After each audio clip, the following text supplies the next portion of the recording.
Hello everyone, welcome back to my YouTube channel. എല്ലാവരും സുഖമായിട്ടിരിക്കാമെന്ന് വിശ്വസിക്കുന്നു. നമുക്ക് ഇന്നൊരു ഈവനിങ് വ്ളോഗാണ് കേട്ടോ. ഈ ഒരു ഈവനിങ് വ്ളോഗ് ഇടുമ്പോൾ ഞാൻ ഒരുപാട് ഹാപ്പിയാണ് കേട്ടോ. കാരണം എന്താണെന്ന് വെച്ചിട്ടുണ്ടെങ്കിൽ ഞാൻ എൻ്റെ ഈ ചാനൽ സ്റ്റാർട്ട് ചെയ്തിട്ട് മാർച്ച് 26 1 ഇയർ ആവാണ് കേട്ടോ. ഈ കഴിഞ്ഞ February 24 മൺഡേ ചാനൽ മോണിറ്റൈസ് ആയിട്ടോ. എൻ്റെ ഒരു ഡ്രീമായിരുന്നു കേട്ടോ, ഒരു യൂട്യൂബ് ചാനൽ സ്റ്റാർട്ട് ചെയ്യണം, വീഡിയോസ് ഇടണം, ചാനൽ മോണിറ്റൈസ് ചെയ്യണം എന്നൊക്കെ ഉള്ളത്. നമ്മളൊരു കാര്യം ഒരുപാട് ആഗ്രഹിച്ചിട്ട് അതിൻ്റെ പിന്നിൽ ഒരുപാട് എഫേർട്ട് ഇടാമെന്നുണ്ടെങ്കിൽ ആ കാര്യം എന്തായാലും നടക്കും കേട്ടോ. എനിക്ക് ഒരുപാട് അനുഭവങ്ങൾ അങ്ങനെ ഉണ്ടായിട്ടുണ്ട്. എൻ്റെ ഈ ഒരു ജേണിയിൽ എന്നെ സപ്പോർട്ട് ചെയ്ത നിങ്ങൾക്ക് എല്ലാവർക്കും ഒരുപാട് താങ്ക്സ് ഉണ്ട് കേട്ടോ. എനിക്ക് ഇങ്ങനൊരു പാഷൻ ഉണ്ടെന്ന് അറിഞ്ഞ അന്ന് തൊട്ട് ഇന്ന് വരെയും എൻ്റെ കൂടെ സപ്പോർട്ട് ചെയ്ത് നിൽക്കുന്ന ഒരാളുണ്ട് കേട്ടോ, എൻ്റെ mister handsome husband. So he such A precious gift that I have had in my life. അതുപോലെ തന്നെ പ്രഷ്യസ് ആയിട്ടുള്ള ഒരാളാണ് കേട്ടോ എൻ്റെ അടുത്ത് കിടക്കണ ഈ കൊച്ചുണ്ടാപ്പി. പുള്ളിക്കാരി ഉച്ചമയക്കമൊക്കെ കഴിഞ്ഞിട്ട് എണീറ്റതാണ് കേട്ടോ. ഇനിയിപ്പോൾ എന്താ, വേറെ ആർക്കും മനസ്സിലാവാത്ത ഒരു ലാംഗ്വേജിൽ അവൾ അങ്ങോട്ട് സംസാരിക്കാൻ തുടങ്ങും.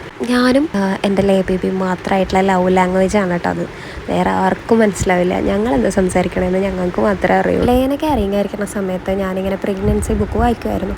അപ്പോൾ അതിൽ ഞാനിങ്ങനെ കേട്ടിട്ടുണ്ട് അമ്മയ്ക്കും കുഞ്ഞിനും മാത്രം അറിയാവുന്ന ഒരു ലവ് ലാംഗ്വേജ് ഉണ്ടെന്നൊക്കെ. അപ്പോൾ ഞാൻ ആലോചിക്കും അതെന്ത് ലാംഗ്വേജ് ആണെന്ന്. ഇന്ന് എനിക്കത് മനസ്സിലായി കേട്ടോ. ഇപ്പം ലയ സംസാരിക്കുന്നതാണ് ആ ലാംഗ്വേജ്. നമ്മുടെ അറ്റൻഷനും കെയറൊക്കെ അവർ ഒരുപാട് സീക്ക് ചെയ്യുന്നുണ്ട് കേട്ടോ. ഒരമ്മയ്ക്ക് തൻ്റെ കുഞ്ഞിനോടുള്ള എഫെക്ഷൻ എന്ന് പറഞ്ഞിട്ടുണ്ടെങ്കിൽ അത് പ്രൈസ്ലെസ് ആയിരിക്കും അല്ലേ. എൻ്റെ അമ്മ എൻ്റെ അടുത്ത് പണ്ട് പറയാറുണ്ട് കേട്ടോ, എൻ്റെ വില നിനക്ക് മനസ്സിലാവണമെന്നുണ്ടെങ്കിൽ നിനക്കൊരു കൊച്ചാവണം, എന്നാലേ നീ പഠിക്കുള്ളൂ എന്ന് പറയാറുണ്ട് കേട്ടോ. അമ്മ പണ്ട് പറഞ്ഞ ആ വാക്കുകളോട് എനിക്ക് അൾട്ടിമേറ്റ് പുച്ഛായിരുന്നു കേട്ടോ. പക്ഷേ ഇപ്പോൾ എനിക്കൊരു ബേബി ആയപ്പോൾ, എനിക്കൊരു മോളായപ്പോൾ ആ വാക്കുകളുടെ വില ഞാൻ നന്നായി മനസ്സിലാക്കുന്നുണ്ട് കേട്ടോ. അതുപോലെ തന്നെ എനിക്ക് ഇഷ്ടമുള്ളൊരു സംഭവമാണ് കേട്ടോ പപ്പയും അമ്മയൊക്കെ ലേക്കുട്ടനെ ഇങ്ങനെ കളിപ്പിച്ചുകൊണ്ടിരിക്കണതൊക്കെ. ലേക്കുട്ടൻ്റെ ഈ പ്രായത്തിൽ എന്നെയും എൻ്റെ പപ്പയും അമ്മയൊക്കെ ഇതുപോലെയൊക്കെ ആയിരിക്കും കളിപ്പിച്ചിട്ടുണ്ടാവുക അല്ലേ എന്ന് ഞാൻ ആലോചിക്കാറുണ്ട് കേട്ടോ.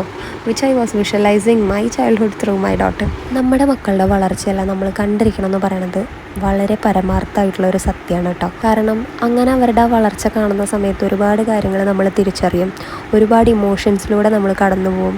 ഞാൻ പലപ്പോഴും ക്യാരിങ് ആയിരിക്കുന്ന സമയത്ത് ചിന്തിച്ചിട്ടുണ്ട് കേട്ടോ, ഒരു കുട്ടീനെ നോക്കാൻ പാകത്തിനുള്ള ക്യാപ്പബിലിറ്റി ഒക്കെ എനിക്കുണ്ടോ എന്നുള്ളത്. ബട്ട് ലേക്കുട്ടൻ എൻ്റെ ലൈഫിൽ വന്ന ഒരു ടൈം തൊട്ടിട്ട് ഞാൻ ഒരുപാട് ബോൾഡായി, കുറച്ചും കൂടെ മെച്യൂർഡായി ബിഹേവ് ചെയ്ത് തുടങ്ങി.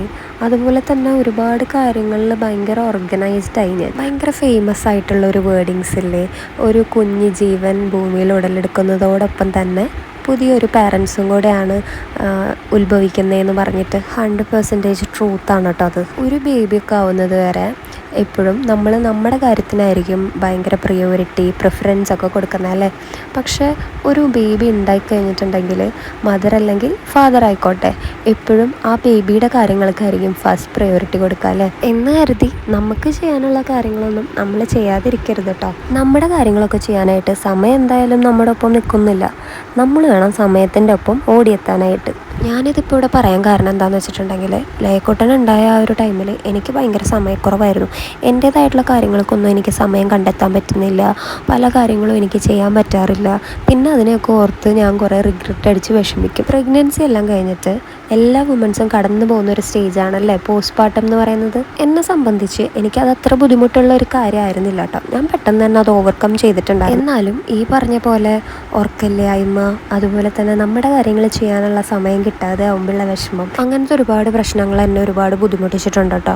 ബട്ട് പതിയെ ടൈം എടുത്തിട്ടാണെന്നുണ്ടെങ്കിൽ കൂടി ഞാൻ ആ സിറ്റുവേഷൻസ് ഒക്കെ ഓവർകം ചെയ്തു കേട്ടോ. അപ്പോൾ എനിക്ക് മനസ്സിലായിട്ടുള്ള ഒരു കാര്യം ഉണ്ട് കേട്ടോ, നമുക്കൊരു കൊച്ചുണ്ടായിന്ന് വെച്ചിട്ട് നമ്മൾ നമ്മുടെ ഇഷ്ടങ്ങളും സന്തോഷങ്ങളൊന്നും വേണ്ടാന്ന് വെക്കേണ്ട ആവശ്യമില്ല. നമുക്ക് എന്തെങ്കിലും സങ്കടം വിഷമമൊക്കെ വരുമ്പോൾ ആ മുഖത്ത് കുഞ്ഞിച്ചിരി കണ്ടു കഴിഞ്ഞാൽ തീരാവുന്ന പ്രശ്നമേ ഉള്ളൂ. അവരുടെ ഈ ഗ്രോത്ത് സ്റ്റേജിൽ നമുക്ക് എപ്പോഴും ഷോക്കേസ് ചെയ്യാൻ പറ്റുന്ന ഒരുപാട് മൊമെൻറ്റ്സും മെമ്മറീസൊക്കെ ഉണ്ടാവും അല്ലേ. ഒരിക്കലും നമ്മുടെ മൈൻഡിൽ നിന്ന് മാഞ്ഞു പോവാതെ കാലാകാലം അത് നമ്മുടെ മൈൻഡിലിരിക്കും. പിന്നീട് അവർ വളർന്ന് വലുതാവുമ്പോൾ നമുക്കതെല്ലാം ഒരു മെമ്മറി മാത്രമായിരിക്കും.